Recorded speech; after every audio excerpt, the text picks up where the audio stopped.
his sister and himself. She was weeping when he forgave his sister, quiet when he forgave himself. Which is another way of repenting, by the way, when he's forgiving himself. Yes. And so Tony goes, what you need to forgive. So Tony coached her to forgive her father, who had lived the same kind of lifestyle. He actually had taken her with him as an alibi, and she observed it. And it was a whole Good forgave gracious. dad, Mm.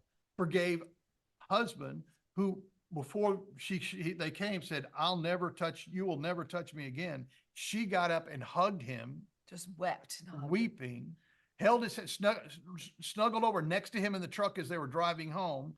We saw him 2 or 3 weeks later. She said, our marriage has never been this good. Thank you very much. We're wondering, well, how does this work? Did this last? Is it 14? It was 14 I years mean, later.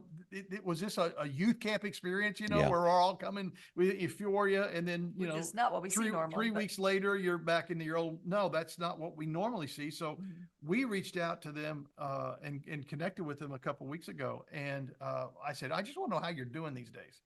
And cause we want to put this follow-up in the book.